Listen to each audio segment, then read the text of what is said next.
ప్రొఫెషనల్‌గా, ప్రొడక్టివిటీగా, సెల్ఫ్ ఇంప్రూవ్‌మెంట్‌గా కావాలనుకుంటే మెయిన్‌గా కెరీర్ పరంగా ఇది ఒక బేసిక్ బుక్. ఇది బాగా చదవాల్సిన book.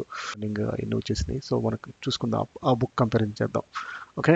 So the first point వచ్చి ప్రొయాక్టివిటీ. అప్పట్లో ఏంటంటే బుక్లో ఎగ్జాంపుల్ ఏంటంటే సీనియర్ మేనేజ్మెంట్స్ తర్వాత మా ప్రమోషన్ రావడానికి ఒక కాస్ట్ సేవింగ్ లాంటి ఐడియాస్ మ్యానుఫ్యాక్చరింగ్లో తీసుకురావాలి అని రాశారు. కానీ ఇప్పుడు ఏంటంటే ఇప్పుడు ప్రమోషన్లు అన్ని రావాలంటే కూడా ప్రజెంట్ 2025లో అంటే అడిషనల్ స్కిల్స్ రావాలి. అంటే ఫర్ ఎగ్జాంపుల్ ఆర్టిఫిషియల్ ఇంటెలిజెన్స్ కానీ, తర్వాత ఏమో డిజైనింగ్ కానీ, ఒక సో ఇంకా తర్వాత ఇంకో ఎగ్జాంపుల్ ఏంటంటే టైం అండ్ ప్రయారిటీ. అంటే మీ యొక్క యాక్టివిటీస్ ఆ టైంకి తగ్గట్టుగా, ఆ లైఫ్ సైకిల్ తగ్గట్టుగా ఉండాలని చెప్పారు బుక్లో. అది ఇప్పుడు కూడా చాలా వ్యాలిడ్, చాలా బాగా రాశారు. ఇది మాత్రం చూడండి, నేను కూడా ఆ టేబుల్ ఆ బుక్లో కాపీ కొట్టి చాలాసార్లు మా టీంకి ప్రజెంట్ చేయడం జరిగింది. సో మీరు కూడా ఇప్పుడు కూడా ఆ బుక్స్ చూసుకుని, ఆ టేబుల్ చూసుకుని ఇప్పుడు మీరు కూడా అటువంటి ఐడియాస్ని ఇంప్లిమెంట్ చేయొచ్చు.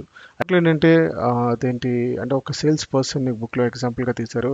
అదేంటి సేల్స్ పర్సన్ ఏంటంటే ఎక్కువగా అడ్మిన్ వర్క్ తగ్గించుకొని, అంటే పేపర్ వర్క్ తగ్గించుకొని క్లయింట్ డెలివరీ, క్లయింట్ ఫోకస్ మీద ఎక్కువ చేయమన్నారు. ఓకే. కానీ ఇప్పుడు ఏంటంటే ఇప్పుడున్న టెక్ ప్రపంచంలో మనం ఎక్కడ చూసినా సరే డిస్ట్రాక్షన్ ఒక మెయిన్ బర్డెన్గా తయారైంది. సో డిస్ట్రాక్షన్ తగ్గించడానికి వాళ్ళ యొక్క ప్రోడక్ట్స్ కానీ, ఆ సాఫ్ట్వేర్ కానీ, యాప్స్ కానీ అలా డిజైన్ చేయాలని చెప్తున్నారు. ఓకే. ఏంటంటే వాళ్ళు లేబర్ యూనియన్తో మాట్లాడి స్ట్రైక్స్ని తగ్గించి ప్రొడక్టివిటీ అవుట్పుట్ని ఎక్కువ పెంచేలాగా చూడమని చెప్పారు. కానీ ఇప్పుడు ఏంటంటే ఇప్పుడంతా రిమోట్ ప్రపంచం. రిమోట్గానే మీరు టీంని మోటివేట్ చేయడం, టీంని కొలాబరేట్ చేయడం, వాళ్ళ ప్రొడక్టివిటీ తీసుకురావాలి. ఇప్పుడు అంతా కూడా రిమోట్.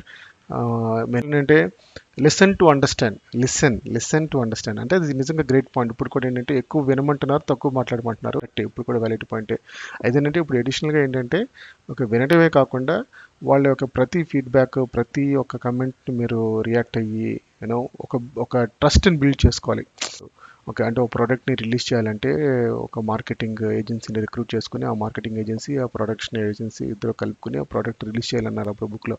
కానీ అందులో అదేంటి పబ్లిక్ రివ్యూస్ ఎలా ఉన్నాయి, వాళ్ళకి ఆ ప్రోడక్ట్ నచ్చిందా లేదా, కొంత ఫీడ్బ్యాక్ తీసుకుని తర్వాత ప్రోడక్ట్ని రిలీజ్ చేయమంటున్నారు.